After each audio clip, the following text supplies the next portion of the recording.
When producers first suggested pairing Demon Wilson with Red Fox, Wilson famously reacted with disbelief.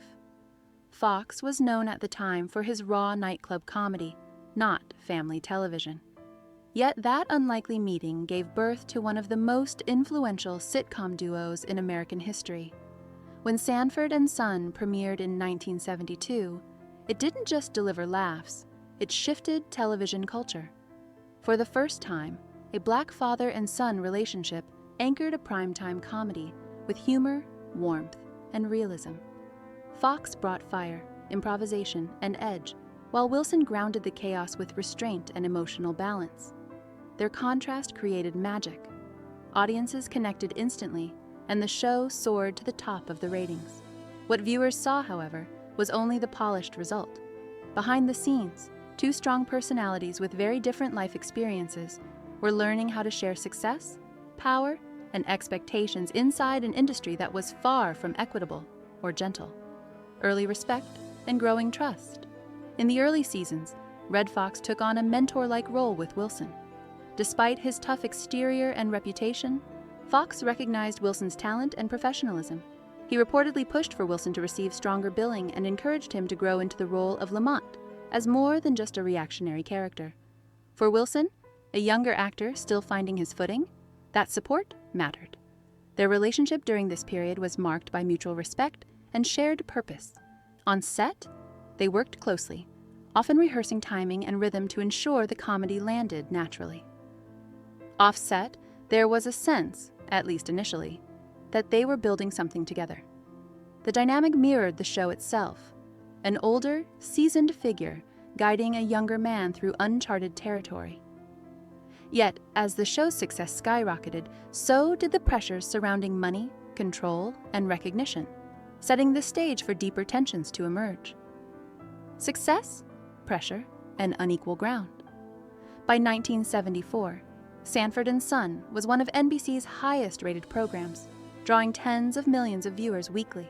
With that success came scrutiny. Red Fox began voicing serious concerns about how he was being treated by the network. He believed his compensation and working conditions did not reflect his contribution or the show's massive success. For Fox, these issues were not only professional but symbolic, tied to broader patterns of inequality in the industry. His frustration grew public and intense. When negotiations stalled, he made the dramatic decision to walk off the show. The move shocked NBC and the audience alike. For Wilson, the situation was especially complicated. He was still under contract, still building his career, and suddenly caught between loyalty to a colleague and obligations to his own future. What followed would quietly fracture the relationship forever. A show without its center. NBC chose to continue production during Fox's absence, temporarily writing Fred Sanford out of the story. Demon Wilson was thrust into the spotlight as the show's central figure, a responsibility he carried with professionalism and restraint. Publicly, he expressed hope that Fox would return, avoiding criticism or blame. Privately, however, the pressure was immense. Wilson had not asked to be placed in the middle of a labor dispute, yet he became an unintended symbol of it. When Fox saw the show moving forward without him, he reportedly felt betrayed. From his perspective, solidarity meant stopping production altogether. From Wilson's perspective, refusing to work could have jeopardized his career and breached contractual obligations. Neither man fully understood the other's position. What began as a business dispute slowly turned personal, and trust, once strained, began to erode in ways that would never fully heal. Reunion without reconciliation. When Red Fox eventually returned to Sanford and Son, the show regained its rhythm and ratings strength. On screen, the chemistry between Fred and Lamont remained intact, a testament to both men's professionalism. Off-screen, however, something had changed. Fox's new contract brought him higher pay and greater creative influence, while Wilson's compensation remained largely unchanged. The imbalance created quiet resentment. Wilson felt undervalued despite having carried the show during a critical period. Fox, meanwhile, believed Wilson had failed to stand with him when it mattered most. Communication grew minimal, interactions strictly professional. The warmth that once existed between them faded into distance. Cast and crew later described a set that felt tense but functional, driven by routine rather than camaraderie. The laughs were still there for viewers, but behind the scenes, the partnership that once felt familial had become purely transactional. The end of an era.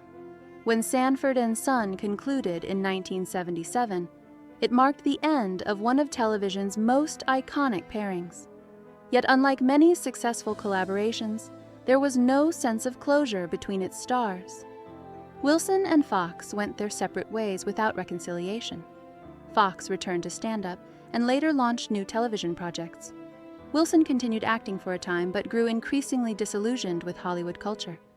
The absence of a meaningful resolution left a lasting emotional divide. What made the situation particularly painful for fans was the contrast between the show's loving father-son dynamic and the silence that followed off-screen. The partnership that had broken barriers and brought joy to millions ended quietly, not with celebration, but with unresolved disappointment. Both men carried their own versions of the story, shaped by pride, hurt, and differing expectations about loyalty, fairness, and survival in a demanding industry. Diverging paths and inner change. As Red Fox leaned back into comedy and performance, Demon Wilson took a dramatically different path. He gradually stepped away from mainstream entertainment, turning inward toward faith and personal reflection. Disenchanted by what he saw as ego-driven priorities in Hollywood, Wilson embraced Christianity and eventually became an ordained minister.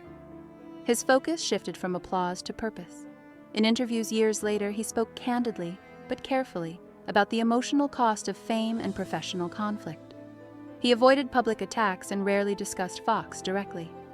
For Wilson, silence became a boundary rather than a weapon. He believed some chapters were meant to close without explanation. While Foxx continued to reference feelings of betrayal in his own way, Wilson chose distance and spiritual clarity. Their separation was not fueled by spectacle, but by two men choosing incompatible methods of coping with disappointment and change. The funeral. That sparked questions. When Red Fox passed away suddenly in 1991, fans naturally expected Diamond Wilson to attend the funeral. When he didn't, speculation exploded. Rumors of bitterness and unresolved anger circulated for years. Yet Wilson later offered a brief, restrained explanation. They were not speaking at the time of Fox's death, and he had his reasons. There was no dramatic accusation, no public blame, just acknowledgement of distance. For Wilson, attending the funeral would have felt inauthentic, not healing. His absence was not meant as punishment, but as honesty. He believed reconciliation requires willingness from both sides, and that moment never came. While fans mourned the loss of a television legend, Wilson mourned privately in his own way, separate from public expectation. The moment revealed a difficult truth. Even beloved partnerships can end without closure, and respect does not always require public gestures. Legacy. Beyond the rift today. The story of Red Fox and Demon Wilson is often framed as a feud, but that word oversimplifies a complex human reality. What they created together remains timeless, influential, and deeply loved. Their personal divide does not erase their shared achievement. Instead, it highlights the pressures placed on artists navigating success within imperfect systems. Wilson's legacy, in particular, reflects growth beyond the screen, choosing faith, restraint, and authenticity over lingering conflict. Fox's legacy endures as a fearless pioneer who challenged boundaries and demanded recognition. Together, they changed television forever, even if they could not change each other.